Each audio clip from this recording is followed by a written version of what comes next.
Hey there, fellow travelers. My name is Chris and I'll be your guide for the day. I'm visiting the Dachau Concentration Camp memorial site. While this is a very depressing and sad visit to make, I think it's important to learn about the dark past of Germany.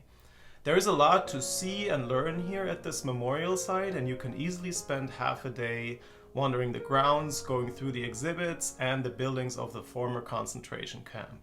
Also, after your visit, you'll definitely need some time to reflect. At least I couldn't just go back to normal.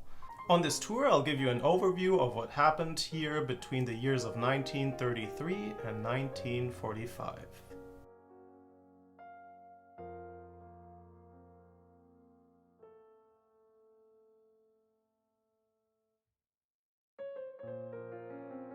The Dachau Concentration Camp memorial site is located about 30 minutes northwest of the Munich city center.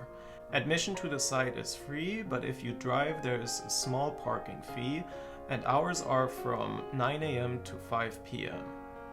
They also offer guided tours, and a tour in English starts at 11 a.m. and 1 p.m. daily at a fee of €4 and lasts about 2.5 hours. Before I get into more details and talk about the different exhibits, I want to give you a brief overview. The concentration camp was set up for political prisoners on March 22, 1933, just a few weeks after Adolf Hitler had been appointed Reich Chancellor. It became the model for all the concentration camps that were set up later and served as a school of violence for the SS men under whose command it stood. The SS was the organization mainly responsible for the genocidal murder of an estimated 6 million Jews and millions of other victims during the Holocaust. The Dachau concentration camp existed for 12 years, during which over 200,000 persons from all over Europe were imprisoned here and in the numerous subsidiary camps. At least 41,500 died of hunger and illness, from the torture they suffered, were murdered, or perished from the consequences of their imprisonment. On April 29, 1945, American troops liberated the survivors. The memorial site on the grounds of the former concentration camp was established in 1965 on the initiative and in accordance with the plans of surviving prisoners. Here we are at the entrance, and this is where the trains with prisoners would arrive.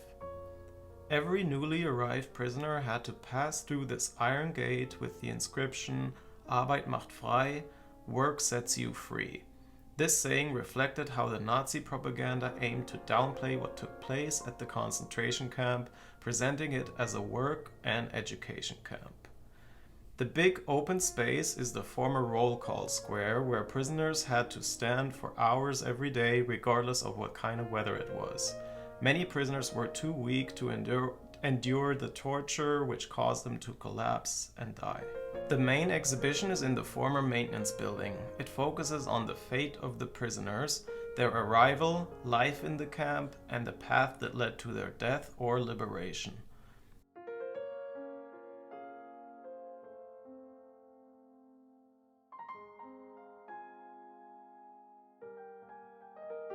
In the first phase, spanning over the years 1933 to 1939, the Dachau concentration camp was used as an instrument of terror to eliminate political opposition and persecute so-called community aliens, and thus bolstering and extending the power of the Nazis as well as preparing for the coming war.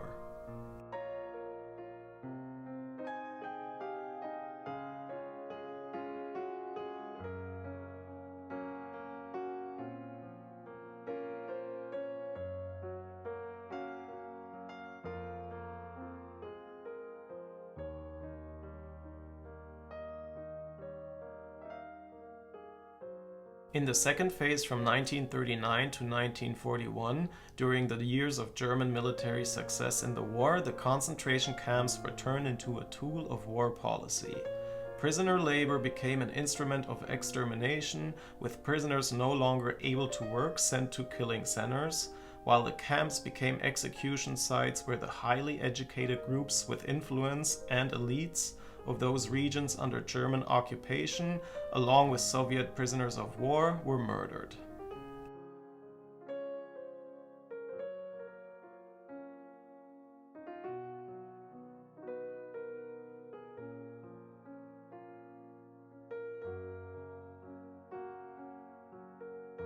The third phase from 1942 to 1945 covers the final years of the Dachau Concentration Camp, focusing on its role as the center of a network of subcamps spread throughout southern Germany and Austria.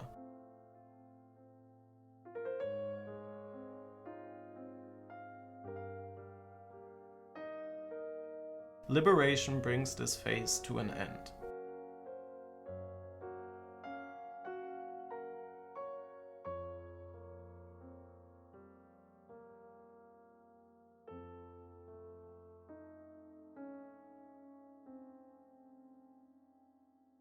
We are walking over to the next exhibit. This is the camp prison. This was one of the main places of terror where the SS carried out brutal and severe punishment measures. The prisoners refer to it as the bunker. Some areas of the building were used to keep special prisoners and serve as a penal camp for condemned SS men, police officers, and members of the anti-air raid defenses.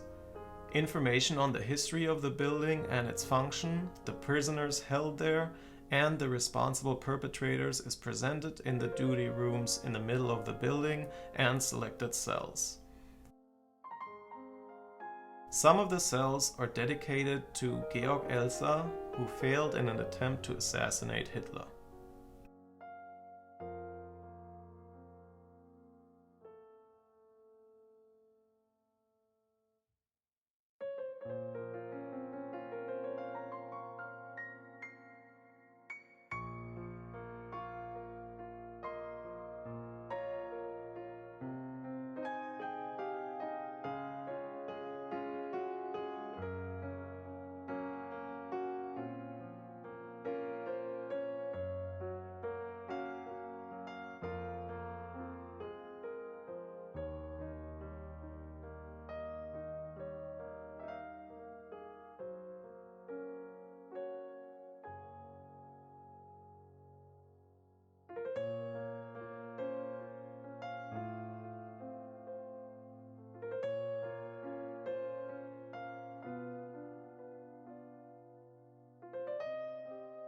Moving on to the next exhibition. This so-called camp road formed the main axis of the camp running from the former roll call square to the Mortal of Agony of Christ Chapel. There were a total of 34 barracks located to the right and left of the road. The two standing barracks are reconstructions. The concentration camp was initially planned to hold 6,000 prisoners, but in the later years was consistently overcrowded.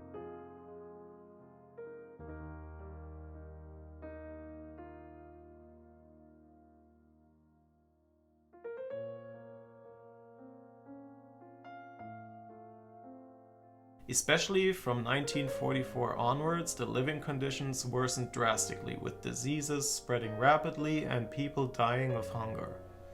On the day the camp was liberated, April 29, 1945, over 30,000 persons were imprisoned here, which means it was significantly overcrowded.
We walk down the camp road and make a left, which leads us to the Crematorium Area.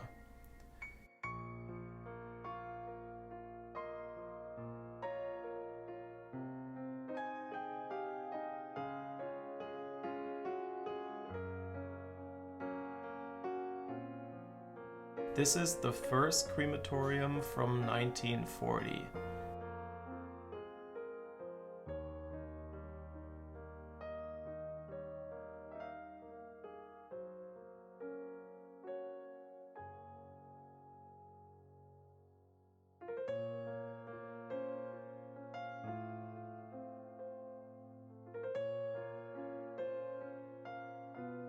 And right next to it is the second crematorium building from 1943, which you can walk through.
This concludes our tour of the Dachau Concentration Camp memorial site. My hope is that you got a good overview of what happened here between the years of 1933 and 1945. There is so much more information to pass on and to learn, but it would be out of the scope of this video. I encourage you to visit this or any of the other concentration camp memorial sites whenever you travel through Europe.